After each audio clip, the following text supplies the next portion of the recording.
کربلا ایک ایسی درسگاہ ہے، ایک ایسی یونیورسٹی ہے کہ جس کا نصاب بھی ہے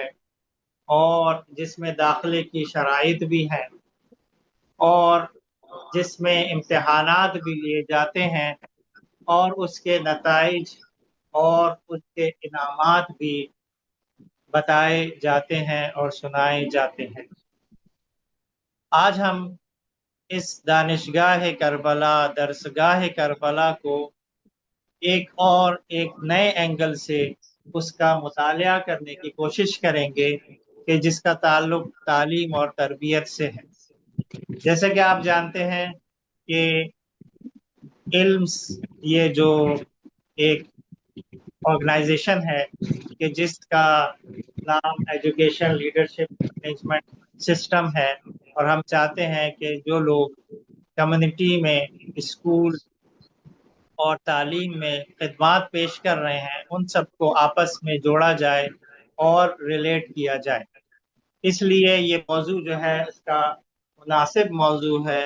کہ کربلا کا تعلیم اور تربیت میں کیا کردار ہے، اور اگر کوئی چاہے کہ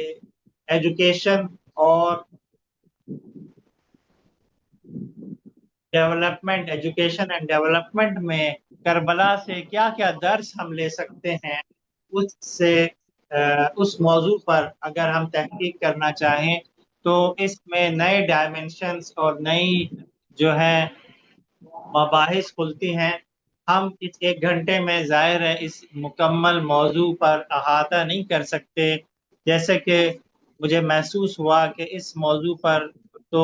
پورے سیمینارز اور پوری کتابیں لکھی جانی چاہیے، اور اس پر مزید محققین کو تحقیق اور ریسرچ کا آغاز کرنا چاہیے، ولو کہ بہت سارے لوگوں نے اس پر لکھا بھی ہے اور اس پر بات بھی کی ہے، لیکن کربلا ایک سمندر کی مانند ہے کہ جس سے ہم جتنا بھی جو ہے وہ درس لیتے ہیں اور اس کی گہرائیوں میں جتنا بھی ریسرچ کرتے ہیں، مزید گہرائیاں ہمارے سامنے آ جاتی ہیں، اور وہ کربلا جس کی بنیاد نواسۂ رسول امام حسین نے ڈالی تھی، اس بنیادوں میں اس قدر گہرائی اور عمق ہے کہ زمانہ اس کو احاطہ نہیں کر سکتا اور انسانی اذہان اس کو محیط نہیں کر سکتے۔ لہذا ہمارا آج کا موضوع کربلا کا مکتب تربیت ہے، یعنی کربلا کو ہم ایک مکتب، ایک اسکول آف تھاٹ کے عنوان سے دیکھیں، اور اس میں تعلیم و تربیت کے لحاظ سے دیکھیں کہ کربلا ہمیں تعلیم و تربیت میں کیا ہماری رہنمائی کرتا ہے۔ علم کی اقسام جو ہے اسلام میں، اسلام میں جو ہے علم جو ہے وہ ذہنی تصورات کا نام نہیں ہے کہ ظاہر انٹیلیکٹ کا بھی نام ہے، عقل تجزیہ اور تحلیل کرتی ہے۔ پہلے ہم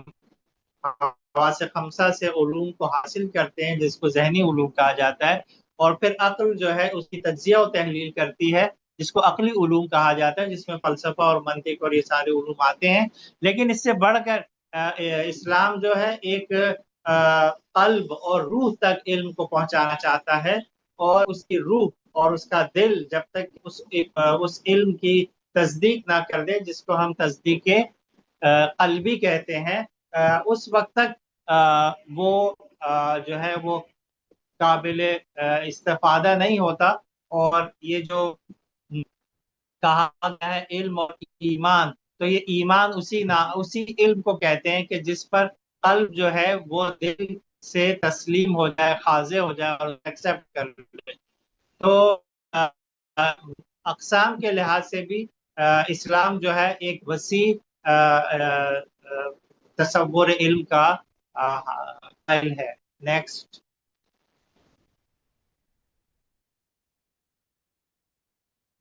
اہداف کے لحاظ سے بھی شاید ہی کوئی مکتب ہوگا کہ جس کے پاس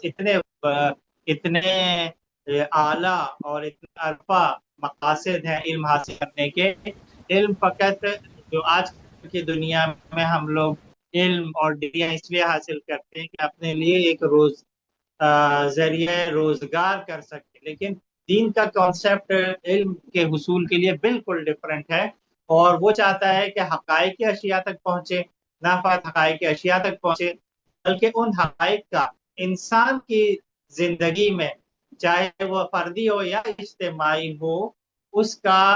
اس سے کیا نفع اور کیا نقصان ہے، اور اسی کو ہم حکمت کہتے ہیں اپنے ٹرمینالوجیز میں۔ اور نہ فقط یہ بلکہ وہ چاہتے ہیں کہ جب انسان ان حکمتوں کو حاصل کر لے تو اس سے اپنے مقصد خلقت تک پہنچے، یعنی مقصد خلقت تک پہنچنے کا ذریعہ حصول علم ہے، اور اسی کے بعد وہ عبادت کر سکتا ہے۔ اور اسلام میں عبادت کا کانسیپٹ صرف چند ریچولز کا نہیں ہے کہ نماز پڑھ لیا اور روزہ رکھ لیا اور حج کر لیا، بلکہ ہر شے، ہر وہ کام، ہر وہ ارادہ جو کہ خدا کے لیے کیا جائے اس کو عبادت کہتے ہیں۔ اس میں ہر چیز آ جاتی ہے جو ہم پڑھتے ہیں، پڑھاتے ہیں، یہ بھی عبادت ہے۔ اور اگر ہم لوگوں کے نفع کے لیے کسی نئے مطلب کی تحقیق کرتے ہیں، یہ بھی عبادت ہے۔ اور اگر کوئی کتاب لکھی جاتی ہے وہ اس سے بھی بڑی عبادت ہے۔ اور نہ فقط یہ کہ جو ہے وہ انسان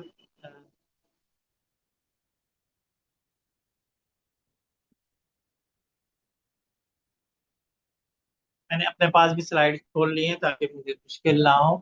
تو نہ فقط یہ کہ انسان جو ہے وہ خدا کی رضا کے لیے علم حاصل کرتا ہے، بلکہ کمال حاصل کرنے کے لیے۔ انسان اور حیوانوں میں، انسان اور دیگر موجودات میں فرق یہ ہے کہ وہ اس میں کمال کی جستجو ہوتی ہے۔ یہ جو انسان میں ہمیں تعارف ملتا ہے، چاہے وہ مادہ پرست انسانی کیوں نہ ہو، کیونکہ فطری طور پر اس میں کمال کی جستجو ہے، وہ کوئی نہ کوئی کمال حاصل کرنا چاہتا ہے۔ کمال کے انتخاب میں ہو سکتا ہے وہ غلطی کرے، اور ظاہر ہے کہ اس کی فطرت میں ہے کہ کمال وہ چیز ہے جس میں کوئی نقص نہ ہو، اور وہ فقط اور فقط خداوند متعال کی ذات ہے۔ لہذا اسلام میں علم کا ہدف حصول قرب خدا ہے، خدا کی رضا حاصل کرنا۔ یہ جتنے بھی اخلاقیات میں ہم قرب خدا، رضائے خدا، لقاء خدا، اور یہ جو امام حسین نے کہا کہ تسلیماً رضن بے قضاء تسلیماً لامرہ، یہ امام حسین کا ہدف اور مقصد فقط اور فقط خدا کا حصول تھا۔ یہی وجہ ہے کہ ہمیں دعائے عرفہ میں جس طرح کے آپ سمجھتے ہیں کہ اگر جس کے پاس امام حسین فرماتے ہیں کہ اے خدا اگر تو مل جائے سب چھوٹ جائے، اور اگر تو مل جائے تو اس نے کیا کھویا، اور اگر سب کچھ پوری کائنات کسی کو مل جائے لیکن اگر خدا اس کے پاس نہیں ہے تو اس نے کیا پایا۔ امام حسین نے کربلا میں فقط ان دعاؤں کو میدان عرفہ میں علمی طور پر ہی بیان نہیں کیا، بلکہ اس کو پریکٹیکلی کر کے میدان کربلا میں دکھایا کہ خلقت کی ابتدا کے لحاظ سے بھی جو اسلام کا تصور ہے وہ یہ کہ پہلا معلم جو ہے خود خداوند متعال کی ذات ہے۔ بس یہ جو ہم پڑھتے ہیں، پڑھاتے ہیں، یہ در واقع اللہ کی صفت ہے، جو ہمیں یہ فضیلت حاصل ہوتی ہے، اور ہمیں اس کا پورا خیال رکھنا چاہیے کہ یہ جو تعلیم ہم دیتے ہیں لوگوں تک، بچوں تک، اسٹوڈنٹس تک، یہ خود خداوند متعال کی صفت ہے۔ Next slide. بس یہ ہماری تعلیم کے لحاظ سے آخری سلائیڈ ہے کہ اگر اسلامی منابوں میں، احادیث میں، قرآن میں، روایات میں اگر ہم تحقیق کریں تو دین فقط حصول علم کی طرف توجہ نہیں دیتا کہ علم حاصل کرو، وہ علم کے ساتھ دوسری چیزوں کو بھی جوڑتا ہے۔ اور یہ پورا ایک تھیسس، ایک پورا جو ہے نا اس پر بات ہو سکتی ہے کہ فقط ٹرمینالوجیز کو یاد کر لینا اسلام کا مطمع نظر نہیں ہے، بلکہ وہ کہتا ہے اس پر غور و فکر کرو، تفکر کرو، تدبر کرو۔ اسی کے ساتھ وہ کہتا ہے معرفت کا علم جو ہے وہ مفید ہے۔ خالی علم جو ہے اگر وہ معرفت کے درجے تک نہیں پہنچتا، معرفت یعنی ان اشیاء کی یعنی حقائق کے علم تک، یعنی جو کہ مطابق واقع ہو، اس کو ہم معرفت کہتے ہیں۔ یہ ظاہر ہے کہ میں اب اس کی تفصیلات میں نہیں جا سکتا، ورنہ اس پر تمام احادیث آپ لوگ میزان الحکمہ میں علم کے چیپٹر میں دیکھیں گے تو اس میں یہ ساری احادیث آپ کو ملے گی کہ حکمت، علم کے ساتھ حکمت ضروری ہے، حکمت حاصل کرو۔ یعنی حکمت کہتے ہیں وہ چیز جو کہ انسان کی اس کے فائدے یا نقصان میں جو رول ادا کرتا ہے اس کو کہتے ہیں حکمت، کہ وہ علم جو ہے ہمارے جو ہے وہ فضیلت میں یا رذیلت میں کیا رول ادا کرتا ہے اس کو کہتے ہیں حکمت۔ اسی طرح کہا گیا ہے کہ ایمان یعنی تسلیم قلبی ہمارا، اگر علم جو ہے ہمیں ایمان تک نہیں پہنچاتا ہے تو ایسا علم جو ہے فقط اصطلاحات، جیسے کمپیوٹر کو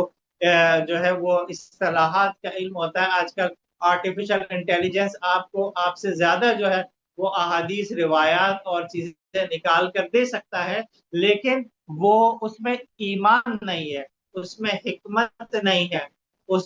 میں تفکر و تدبر نہیں ہے، لہذا وہ کبھی بھی اس فضیلت تک نہیں پہنچ سکتا جس کا اسلام جو ہے وہ تذکرہ کر رہا ہے۔ اسی طرح تقوی کے ساتھ علم کی فضیلت کو بتایا گیا ہے۔ اسی طرح بغیر عمل کے علم کو کہا گیا روایت میں، جیسے بغیر کمان کے تیر کو پھینکنا، یعنی اگر وہ علم جو کہ عمل میں تبدیل نہ ہو سکے اس کو اصلا علم نہیں مانتے، وہ صرف اصطلاحات ہیں جو ایک ذہن سے دوسرے ذہن میں ٹرانسفر ہو گئی ہے۔ وہ عالم جو کہ بے عمل ہے، جس پہ بہت ساری روایات ہیں، یا وہ ٹیچر کے جو اسٹوڈنٹس کو تو پڑھاتا ہے لیکن خود اگر اس پر عمل نہیں کرتا ہے تو وہ بیکار ہے، وہ صرف بلکہ شاید نقصان دہ ہے، وہ اس کے لیے گمراہ کن ہے، اور شیطان اسی سے فائدہ حاصل کرتا ہے۔ لہٰذا ہمیں کہا گیا ہے اسلام کا جو تصور علم ہے وہ تفکر کے ساتھ ہے، معرفت کے ساتھ ہے، حکمت کے ساتھ ہے، تقوی کے ساتھ ہے، اور ایمان کے ساتھ ہے، اور عمل کے ساتھ۔ اسی طرح روایات میں تزکیہ کہا گیا، وَيُعَلِّمُهُمُ الْكِتَابَ وَالْحِکْمَةَ وَيُزَکِّیہِمْ وَيُعَلِّمُهُمُ الْکِتَابَ۔ انبیاء جو آتے تھے وہ تعلیم بھی دیتے تھے اور وہ تزکیہ بھی کرتے تھے۔ تزکیہ کہتے ہیں پاک کرنا، اور اسی کو ہماری زبان میں تربیت، یہ جو ہم کہتے ہیں تعلیم و تربیت، تو اسلامی منابع میں، اسلامی نصوص میں تربیت کا ورڈ یوز نہیں ہوا ہے، بلکہ تربیت کی بجائے تزکیے کا ورڈ یوز ہوا ہے۔ لہٰذا میں جو ہمیں محققین، ٹیچرز، ریسرچرز جو اگر سن رہے ہیں تو تربیت کو اسلامی نصوص میں تزکیہ کہا جاتا ہے، اور لہذا جہاں ہمیشہ انبیاء کے ساتھ اور ہمیشہ علم کے ساتھ تزکیہ کو بتایا گیا ہے، تزکیہ یعنی اپنے قلب کو نجاستوں سے، ناپاکیوں سے، غیر خدا سے پاک کرنے کو تزکیہ کہتے ہیں۔ اور علوم اس وقت تک ہمیں فائدہ نہیں پہنچا سکتے جب تک کہ ہم نے اپنے ظرف قلب، اپنے قلب کے ظرف کو پاکیزہ نہ کیا ہو۔ تو انبیاء فقط علوم ٹرانسفر نہیں کرتے تھے، بلکہ وہ جو پوشیدہ صلاحیتیں، فطری صلاحیتیں ہوتی ہیں انسان کے اندر، اس کو بالقوہ سے بالفعل کرتے ہیں۔ تو بچے میں ایک نماز شب، نمازی بننے کی استعداد پائی جاتی ہے، عبادت گزار ہونے کی استعداد پائی جاتی ہے، خدا کے آگے سرنگو ہونے کی استعداد پائی جاتی ہے، اور جب ایک عالم اور ایک ٹیچر اس استعداد کو بالفعل کرتا ہے تو اس کو کہتے ہیں تربیت کرنا۔ انبیاء جو آئے تھے وہ صرف تعلیم کے لیے نہیں آئے تھے کہ اصطلاحات ہمیں بتا دیں کہ نماز کیسے پڑھی جاتی ہے، طہارت، وضو کیسے کیا جاتا ہے، حج کیسے کیا جاتا ہے، بلکہ وہ ہمیں مربی بھی تھے، وہ ہمیں تربیت بھی کرتے تھے۔ مثال کے طور پر عربی میں گارڈنر کو مربی کہا جاتا ہے، کیونکہ وہ پلانٹ کو کاٹ چھانٹ کرتا ہے، اس کو رشد صحیح ڈائریکشن میں اس کو پروان چڑھاتا ہے۔ تو اس کے اندر جو پھل پھول جو پوشیدہ ہوتے ہیں، ایک مرحلے سے، ارتقائی مرحلے سے گزرنے کے بعد، تربیتی مرحلے سے گزرنے کے بعد وہ پھل دیتا ہے، وہ خوشبو دیتا ہے، وہ پھول دیتا ہے۔ تو اس کو کہتے ہیں تربیت۔ تو تربیت کا کانسیپٹ ہمارے ذہنوں میں کلیئر ہونا چاہیے۔ جو ہم کربلا میں تربیتی نظام کو سمجھنا چاہ رہے ہیں، یعنی تربیت کربلا ہمارے اندر جو استعداد الہی ہونے کی، خدا کو راضی کرنے کی، خدا کی راہ میں چلنے کی اور خدا کی راہ میں قربانیاں دینے کی جو بالقوہ استعداد پائی جاتی ہے، امام حسین کربلا کے ذریعے ہم میں وہ استعداد بالفعل کرتے ہیں اور اس کو پروان چڑھاتے ہیں، اور اس کو ہم کہتے ہیں تربیت۔ بس تربیت کہتے ہیں قوے کو فعل میں، پوٹینشل کو پریکٹیکل کرنے کے پروسیس کو تربیت کہا جاتا ہے۔ لہٰذا یہ جو ہم لوگ کبھی کبھار ترجمہ کرتے ہیں ایجوکیشن اینڈ ٹریننگ، ٹریننگ جو ہے اسکل سے تعلق ہے اس کا، اس کا صحیح ترجمہ ڈیولپمنٹ ہے، تربیت کا صحیح ترجمہ ڈیولپمنٹ۔ اب ہم آگے بڑھتے ہیں کہ تعلیم اور تربیت کا بھی ایک کنیکشن ہے۔ تعلیم فقط ایک شرط لازم ہے تربیت کے لیے، یعنی اصل مقصد اور ہدف تربیت ہے، لیکن تربیت کے لیے ہمیں کچھ کمپوننٹس، کچھ چیزوں کی ضرورت ہوتی ہے، ان میں سے ایک تعلیم ہے۔ بس تعلیم جو ہے انسان کو تربیت کے پروسیس تک اگر پہنچا دے تو تعلیم کا ہدف پورا ہو جاتا ہے، اور اصل چیز تربیت ہے کہ جو مقصود اور ہدف ہے۔ تو لہٰذا جو بھی ہم اگر بچوں کو ایجوکیشن دے رہے ہیں، اگر ہم بچوں کو کلاس میں پڑھا رہے ہیں، اگر ہم لوگوں کو درس دے رہے ہیں، اگر ہم مجلس پڑھا رہے ہیں، اگر مجلس پڑھ رہے ہیں، اگر ہم جو ہے کسی بھی مینز سے جو ہے وہ ایجوکیٹ کر رہے ہیں، تو فقط ایجوکیٹ کر دینا کافی نہیں ہے، بلکہ ایجوکیشن کے بعد اس کی ڈیولپمنٹ کرنا ضروری ہے، جو کہ امام معصوم کرتے ہیں، جو کہ ائمہ انبیاء کا شیوا ہے۔ بس علم کو جاننے کے بعد اس کا کامل ادراک یعنی روحانی ادراک کرنا، اس پر عمل کرنا، اور اس علم کے ثمرات کا ظاہر ہونا، اور اس علم کو اپنی شخصیت کا حصہ بنا لینا جو ہے، اس کو کہتے ہیں تربیت۔ آج جو ہم یہ جو ہر سال ماہ محرم میں امام حسین کا تذکرہ ہوتا ہے، کربلا کی یاد تازہ کی جاتی ہے، تو اگر یہ یاد فقط علم کی حد تک رہ گئی تو کافی نہیں ہے۔ کربلا کو ہمیں کامل ادراک کرنا پڑے گا۔ اس کے اہداف کیا تھے امام حسین کے؟ امام حسین نے اس قدر قربانیاں کس مقصد کے لیے دی؟ اس پر عمل کرنا پڑے گا، ہمیں بھی کربلائی بننا پڑے گا، اپنی زندگی میں کربلا کو شامل کرنا پڑے گا، تب جا کے کربلا کے ثمرات ہماری زندگی میں بھی نظر آئیں گے۔ اب ہم یہ دیکھتے ہیں کہ ہمارے آج کے زمانے میں تربیت کرنے والے ذرائع کون کون سے ہیں۔ تو جو میں نے اپنے طور پر، ہو سکتا ہے آپ لوگ اس میں اضافہ کر سکتے ہیں، یا اس میں جو ہے وہ ہو سکتا ہے وہ پوائنٹ ایک جیسے ہوں، لیکن میں نے اس کو 4 حصوں میں تقسیم کیا ہے۔ نمبر 1، سب سے پہلے گھر تربیت کرتا ہے، گھر، معاشرہ، تعلیمی ادارے اور ذرائع ابلاغ۔ آج کے دور میں تربیت کرنے والے ذرائع یہ ہیں، ہم اس کو اسلامی نگاہ سے دیکھیں گے۔ Next please. تو گھر جو ہے ایک سب سے پہلا تربیت گاہ ہے، جو بچہ کے تولد، بلکہ تولد سے پہلے سے جو وراثتی چیزیں بچے کے جینز میں آتی ہیں، وہ بھی اس کے گھر و خاندان کا کردار ہوتا ہے۔ Next slide. تو گھر میں ہم والدین، جی نیکسٹ سلائیڈ۔ تو گھر میں جو چیزیں تربیت کے عناصر ہوتے ہیں، اس میں والدین ہیں، اس میں رشتہ دار ہیں، اس میں وراثت ہے۔ گھر میں گھر میں والدین ہیں، رشتہ دار ہیں، اور جو جینس ہیں وہ بھی انسان کی تربیت میں رول ادا کرتے ہیں. اسی طرح وہ بچہ جو ہے محلہ جس علاقے میں رہتا ہے کہ اس کے ہمسائے وہ بھی اس کی تربیت میں حصہ لیتے ہیں. Next slide. اسی طرح معاشرہ بھی انسان کی تعلیم و تربیت میں کردار ادا کرتا ہے. اس معاشرے کی آب و ہوا انسان پر اثر انداز کرتی ہے تعلیم اور تربیت میں. اس معاشرے کی عدالتیں کیسے کام کر رہی ہیں، اس معاشرے میں قوانین اور اس کا نفاذ کیسے ہے، رول آف لا کیسا ہے وہاں پر، وہاں کی حکومتیں کیسی ہیں، وہاں کی ریاستیں کیسی ہیں، وہاں مجریہ، مقننہ اور عدلیہ، یہ جو 3 پلرس ہیں، اور وہاں کی اقتصاد بھی جو ہے انسان کی تعلیم و تربیت میں اپنا ایک رول ادا کرتی ہے. اگر وہ معیشت کے لحاظ سے ایک مرفہ معاشرہ ہے تو وہاں پہ پلنے بڑھنے والے بچے جو ہیں وہ ان کی تربیت ڈفرینٹ طریقے سے ہوئی ہوگی. معاشرہ، تعلیمی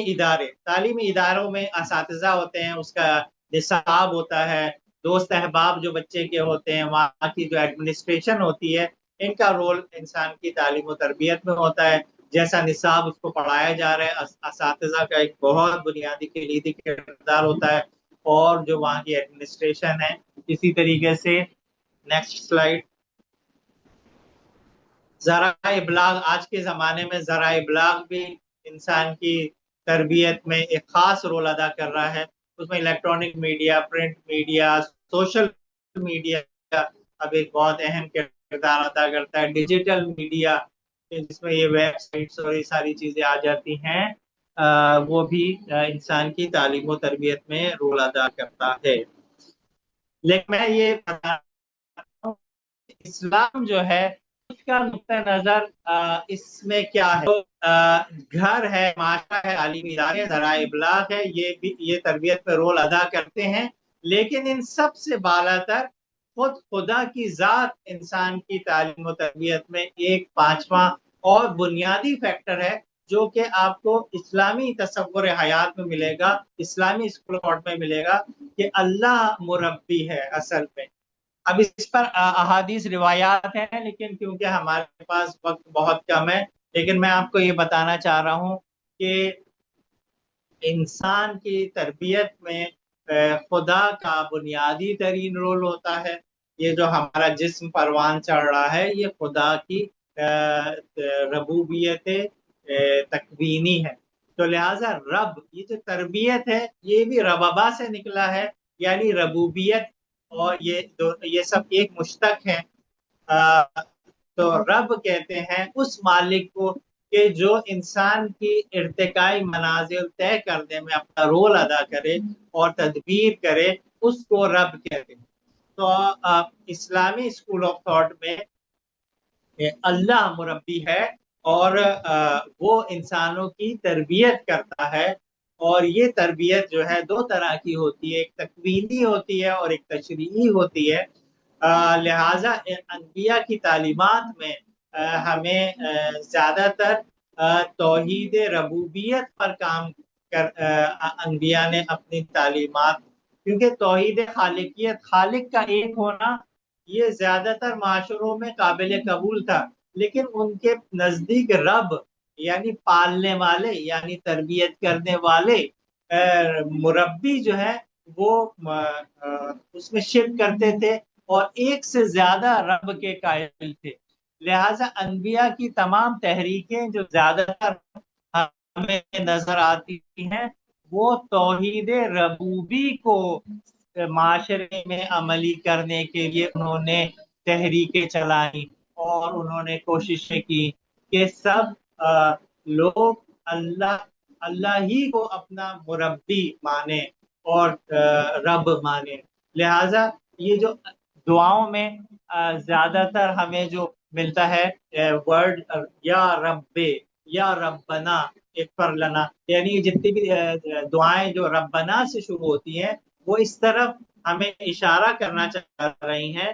کہ فقط اور فقط اللہ کی ذات ہے کہ جو تربیت کرتی ہے. لیکن اللہ جیسے روشنی وسیلوں کے ذریعے سے، غذا جو ہے وسیلوں کے ذریعے سے ہماری مٹاتا ہے، تو اللہ تربیت بھی وسیلوں کے ذریعے سے کرتا ہے، اور یہ دو وسیلے ہوتے ہیں۔ Next slide please. ایک، جس طرح تربیت میں، جس طرح اسکول میں ایک کتاب ہوتی ہے اور ایک ٹیچر ہوتا ہے، ایک نصاب ہوتا ہے اور ایک نصاب کو پڑھانے والا ہوتا ہے، اسی طرح اللہ جو مربی ہے اس کے پاس بھی ایک کتاب ہے اور ایک اس کے نمائندے ہیں، اساتذہ ہیں۔ تو اللہ جو ہے جس طریقے سے ذریعوں وسیلوں کے ذریعے سے ہمیں خلق کرتا ہے، دوسرے افعال انجام دیتا ہے، سورج کے ذریعے سے ہمیں روشنی دیتا ہے، غذا کے ذریعے سے ہماری بھوک مٹاتا ہے، پانی کے ذریعے سے پیاس بجھاتا ہے، اسی طرح کتاب اور استاد کے ذریعے سے ہماری تربیت کرتا ہے۔ کتاب کون سی ہے؟ کتاب اللہ ہے، کلام اللہ ہے، یعنی یہ تربیت کا نصاب ہے۔ خدا جو، اگر ہم خدا کی ربوبیت میں، خود کی تربیت میں جانا چاہتے ہیں تو ہمیں کلام الہی کی طرف رجوع کرنا پڑے گا۔ امام کی حدیث ہے کہ جب تمہیں اندھیری راتوں کی طرح گھیر لیں، آج کا زمانہ ایسا ہی ہے، فتنوں نے انسانوں کو، فتنوں نے مسلمانوں کو گھیر لیا ہے، اور انہیں کوئی ان کو کوئی راستہ نہیں مل رہا، حل نہیں مل رہا کہ ہم اپنے معاشرے کو اس گھٹ سے، اس تاریکی سے، اس گمراہی سے کیسے نجات دلائیں۔ تو خدا نے ایک نصاب دیا ہے، ایک کتاب دی ہے، ایک کریکولم دیا ہے، سلیبس دیا ہے کہ اس کتاب کے ذریعے سے آپ ان فطروں کا مقابلہ کر سکتے ہیں اور اس سے نکل سکتے ہیں۔ جس طریقے ہر کتاب کو ایک استاد کی ضرورت ہوتی ہے، اسی طرح اللہ کے اس کریکولم، اس نصاب کی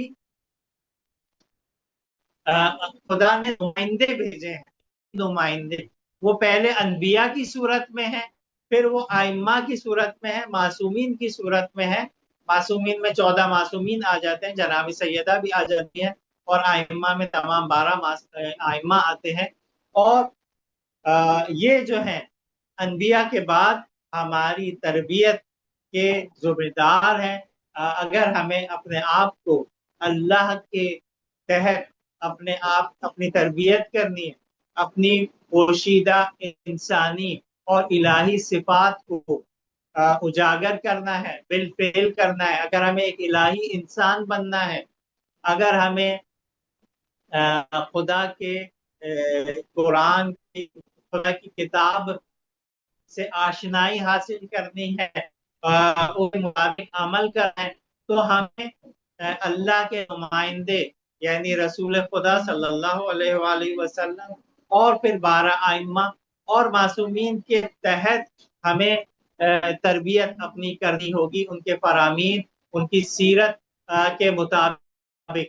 تو انہی ائمہ اور انہی نمائندگان میں سے ایک نمائندہ امام حسین ہے، جو کہ ہمارے آج کے موضوع سے متعلق ہے۔ تو ہم اپنے اصل موضوع پر اب ابتدائی بحث ہماری ختم ہوئی، اور امام حسین کی ویسے تو پوری زندگی جو ہے وہ تربیت کے لیے اس میں درس ہے،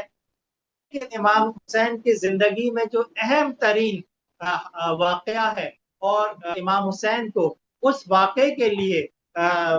در واقع تربیت کیا گیا تھا اور تیار کیا گیا تھا، وہ کربلا کی درسگاہ ہے۔ تو لہٰذا جو آج کا ہمارا موضوع ہے، تو ہم اپنے ابتدائی مباحث میں تعلیم کا ایک وسیع تصور سمجھا،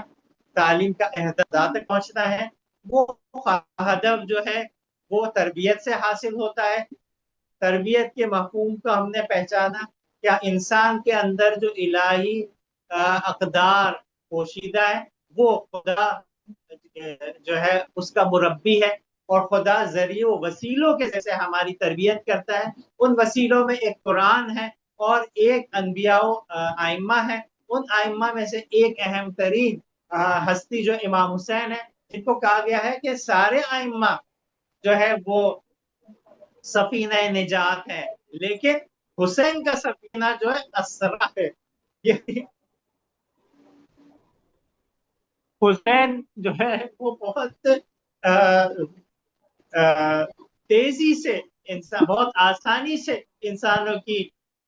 تربیت کرتے ہیں، لہذا امام حسین کی بارگاہ میں اور ان سے سیکھتے ہیں کہ ہم اپنے اس تعلیم اور تربیت میں ان سے کیا سیکھ سکتے ہیں۔ اسلام تعلیم و تربیت کا عنوان بہت وسیع ہے، بلکہ وہ ایک سسٹم کا قائل ہے۔ سسٹم ایک چیز ہوتی ہے جس میں ہر سسٹم کے کچھ مبانی ہوتے ہیں، یعنی اس کے مبنا ہوتے ہیں، ان مبنا کے اہداف ہوتے ہیں،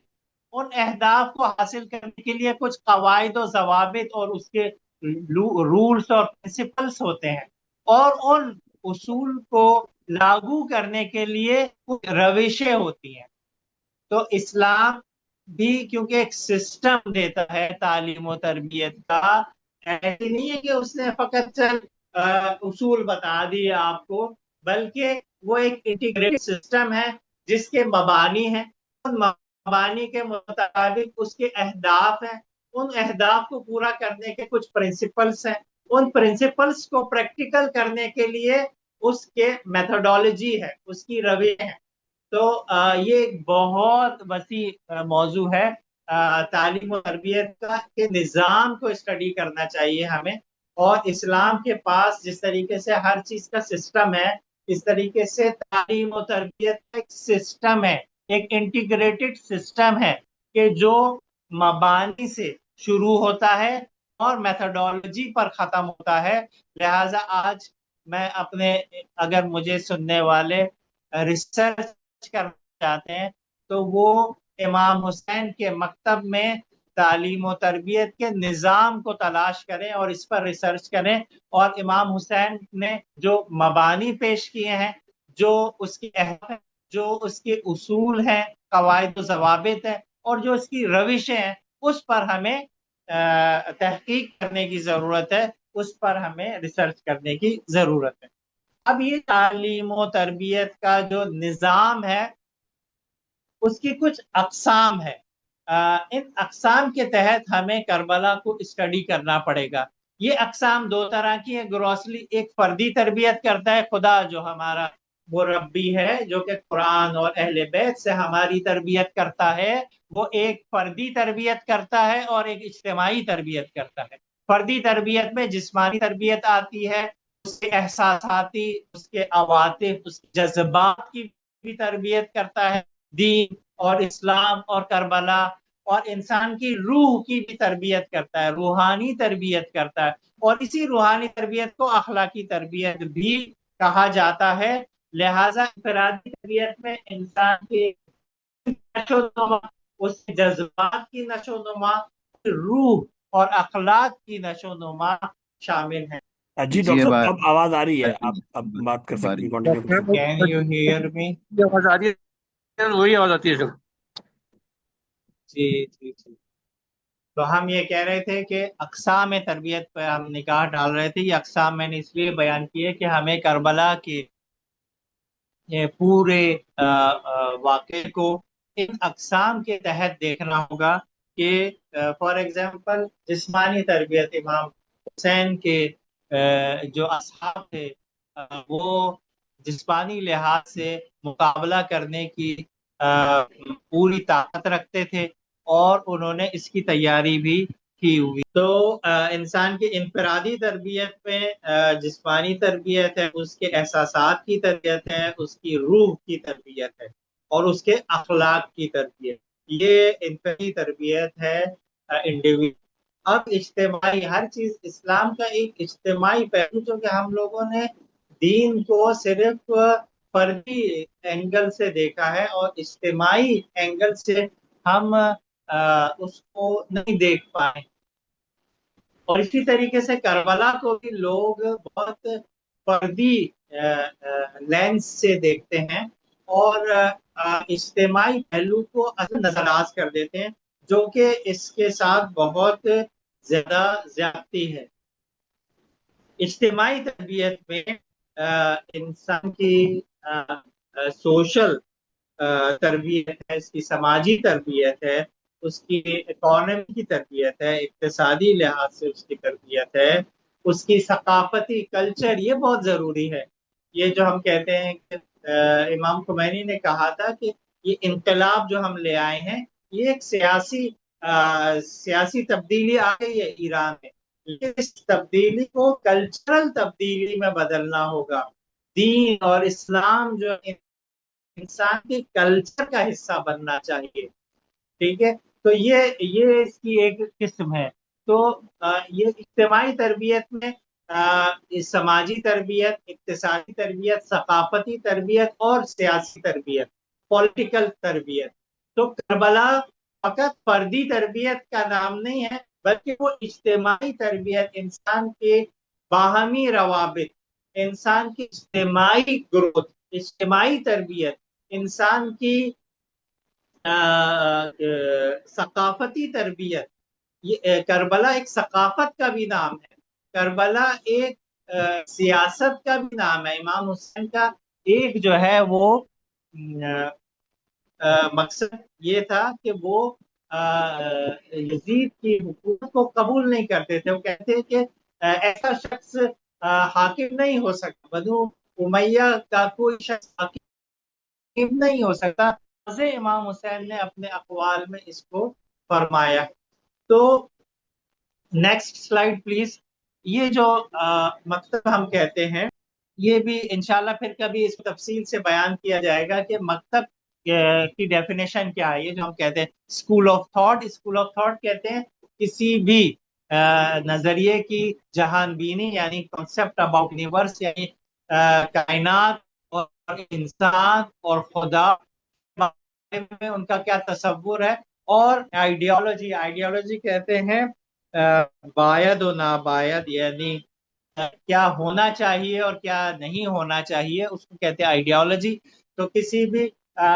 اسکول آف تھاٹ کو پڑھنے کے لیے ہمیں اس کی آئیڈیالوجی اور اس کی کنسپٹ اباؤٹ یونیورس کو دیکھنا ہوگا۔ تو اگر ہمیں مکتب عاشورہ کو اسٹڈی کرنا ہے تو ہمیں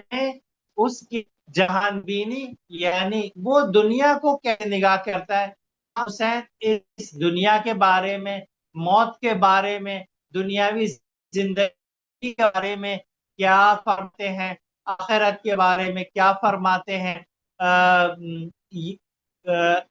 اس کو کہتے ہیں جہان بینی۔ تو ہمیں اگر مکتب عاشورہ اسٹڈی کرنا ہے تو ہمیں عاشورہ کی جہان بینی اور عاشورہ کی آئیڈیالوجی کہتے ہیں کیا ہونا چاہیے اور کیا نہیں ہونا چاہیے۔ ایک ہے کیا ہے اور کیا نہیں ہے، اللہ ہے اور آخرت ہے اور شریک باری تعالیٰ نہیں ہے، اس کو ہم کہتے ہیں جہان بینی۔ آئیڈیالوجی کہتے ہیں مجھے خدا کی عبادت کرنی چاہیے، مجھے خدا کے علاوہ اور کسی کی حکمرانی ایکسپٹ نہیں کرنی چاہیے، اطاعت نہیں کرنی، عبادت نہیں کرنی چاہیے۔ تو اس کو کہتے ہیں آئیڈیالوجی۔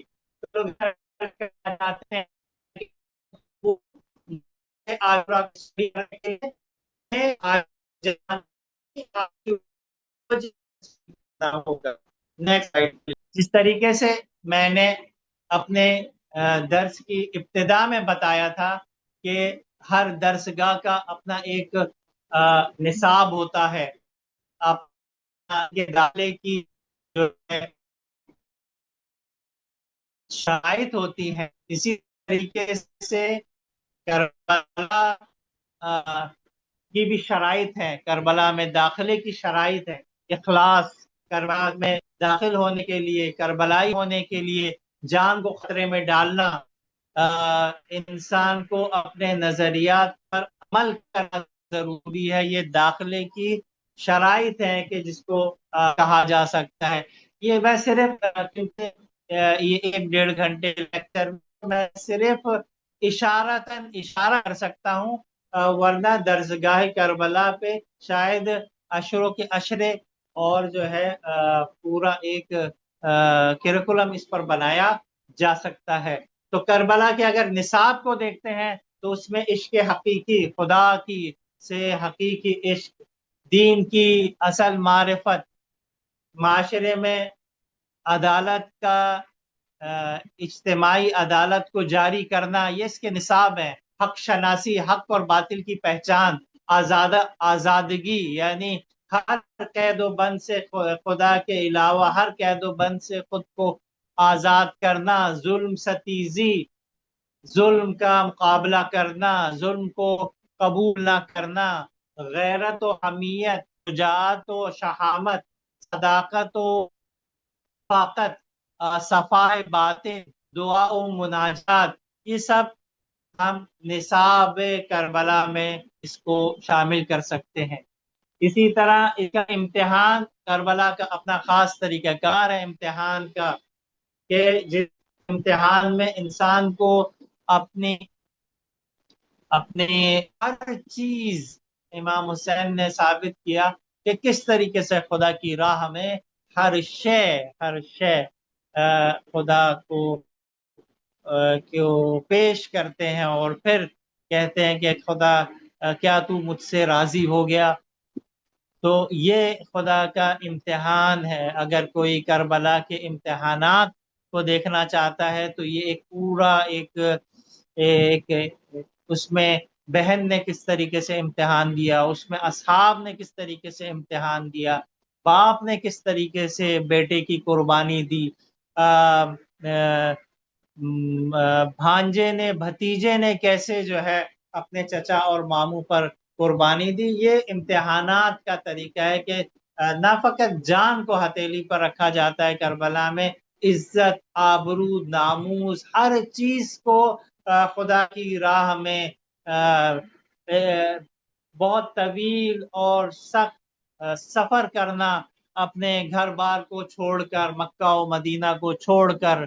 لہٰذا امام حسین نے یہ ثابت کر دیا کہ یہ جتنے بھی عبادات ہیں، نماز، حج، خانہ کعبہ، تو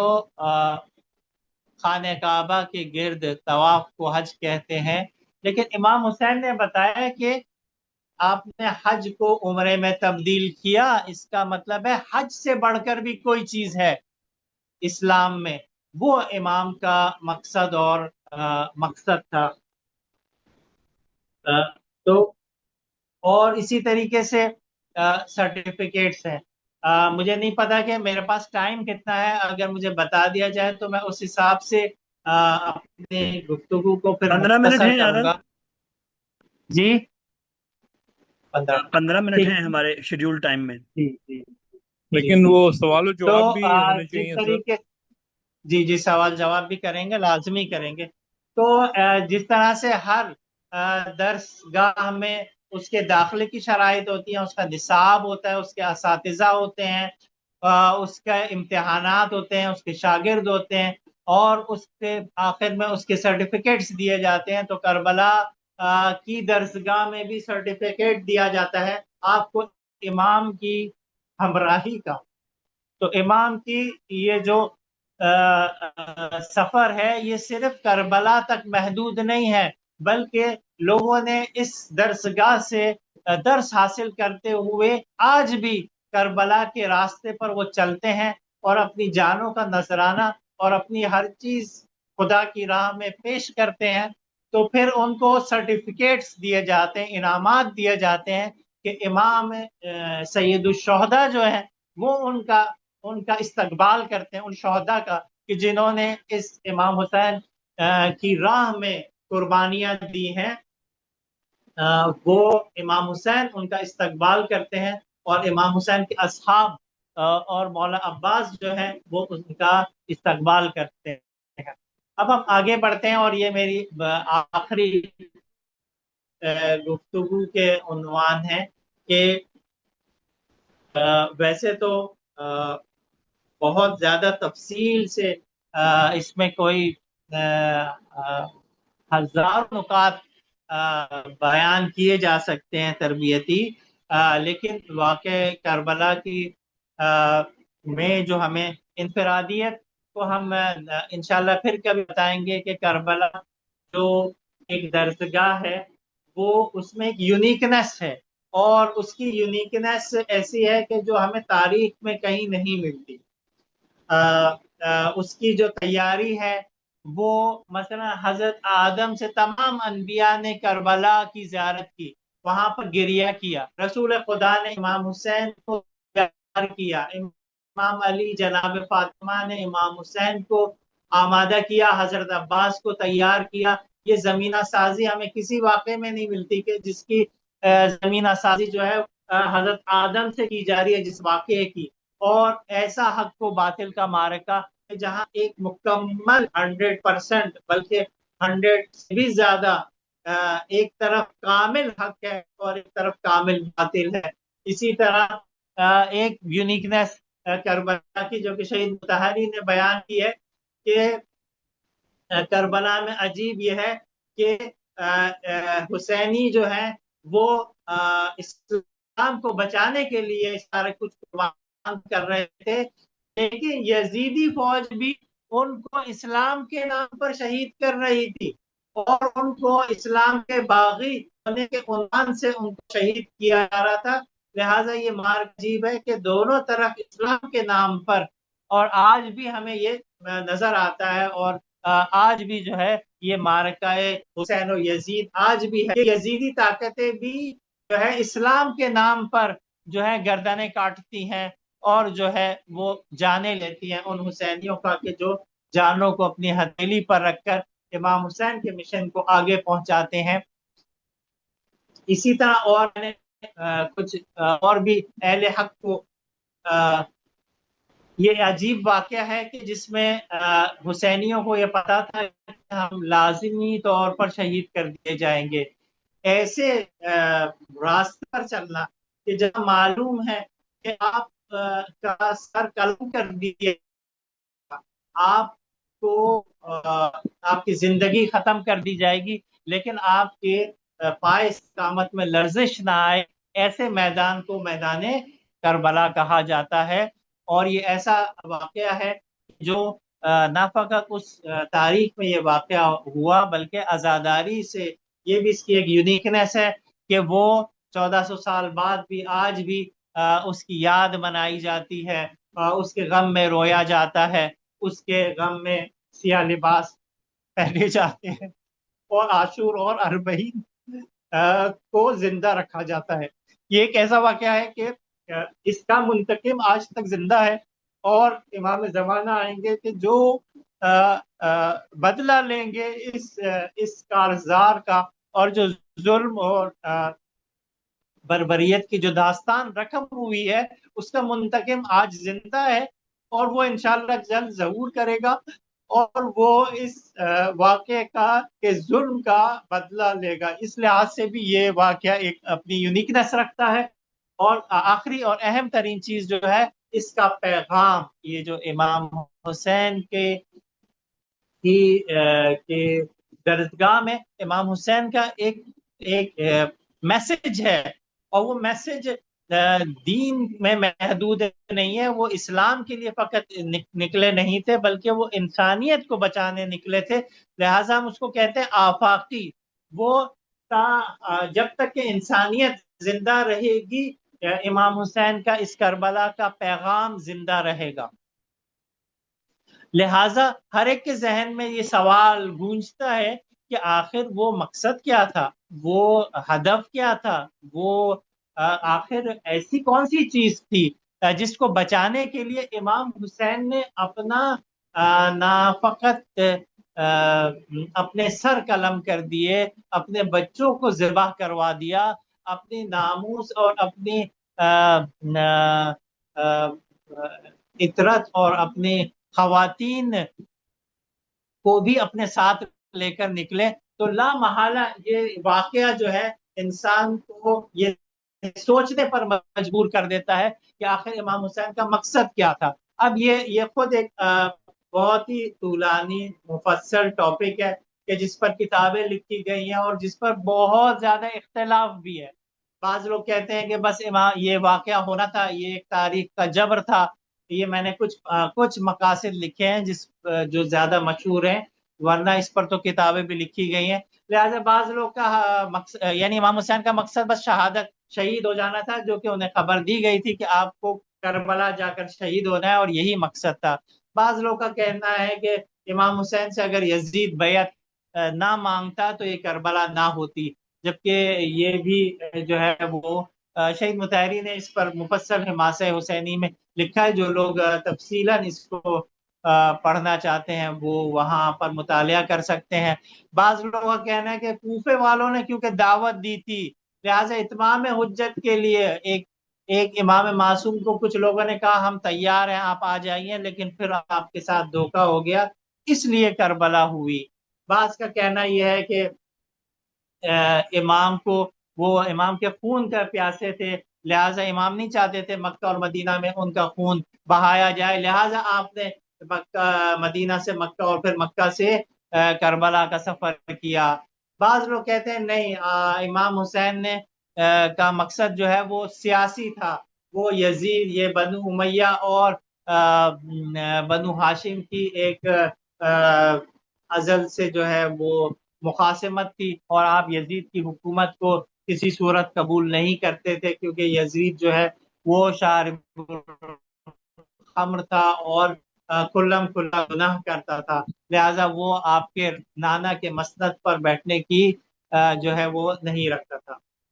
لیکن میرا کہنا یہ ہے کہ یہ قیام حسین کے مقاصد کو سمجھنے کے لیے ہمیں بہت زیادہ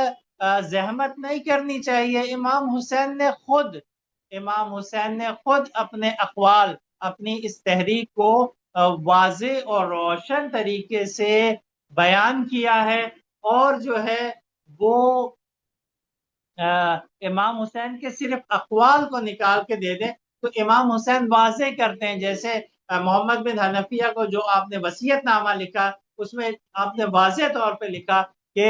میں جو ہوں وہ خود پسندی اور کسی تفریح کے لیے نہیں نکل رہا، فساد اور ظلم پھیلانے کے لیے نہیں نکل رہا، بلکہ میں نکل رہا ہوں اپنے نانا کی امت کی اصلاح کے لیے، اصلاح امت کے لیے، امر بالمعروف اور نہی عن المنکر کے لیے، اور اپنے جد، نانا اور بابا کی سیرت کو زندہ کرنے کے لیے جو کہ مردہ ہو چکی تھی۔ اسی طریقے سے آپ نے مینا کے میدان میں علماء سے خطاب کرتے ہوئے اپنے خطاب میں فرمایا کہ بار الہ، تو جانتا ہے کہ ہماری طرف سے یہ اقدام نہ حصول اقتدار کے لیے، لہذا امام حسین کو فقط اقتدار کی خواہش نہیں تھی، وہ اقتدار کے لیے نہیں یہ سب کر رہے تھے، اور نہ مال دنیا کے اضافے کے لیے، بلکہ ہمارا مقصد اس سے بالاتر تھا، اس سے وسیع تر تھا۔ ہمارا مقصد تیرے دین کے احیاء، اصلاح امت اور مظلوموں کی حمایت کے سوا اور کچھ نہیں ہے۔ تو یہ چند اقوال ہیں۔ اگر امام حسین کے اقوال کو ہم اگر سمرائز کریں تو 4 چیزوں میں آپ کے مقاصد، تو امام حسین کی اس درسگاہ کا ہدف اور مقصد، یہ پوری تحریک کا ہدف اور مقصد جو ہے، ہم 4 چیزوں میں اس کا خلاصہ کر سکتے ہیں۔ نمبر 1، اصلاح امت، یعنی امر بالمعروف اور نہی عن المنکر۔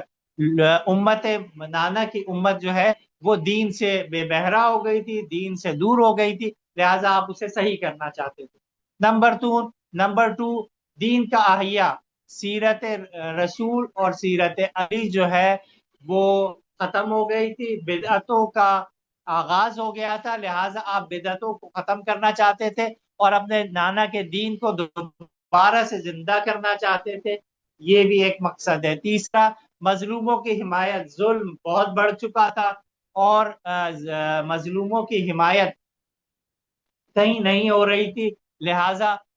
ان کی داد رسی کے لیے جن کی آواز کوئی بلند کرنے والا کوئی نہیں تھا، تو آپ ان کے لیے آپ نے قیام کیا۔ ظالم حکمران کو ہٹانا چاہتے تھے امام حسین، یزید جیسا کسی بھی صورت جو ہے وہ قابل قبول نہیں ہے کہ وہ مسلمانوں کا حکمراں بن سکے۔ اگر ان 4 مقاصد کو ہم ایک لفظ میں پرونا چاہیں تو اس کو ہم اس طریقے سے سمرائز کریں گے کہ معاشرے میں دین کا احیاء چاہتے تھے، دینی اقدار کو زندہ کرنا چاہتے تھے۔ امام حسین یہ دیکھ رہے تھے کہ دین مردہ ہو چکا ہے، جس کے لیے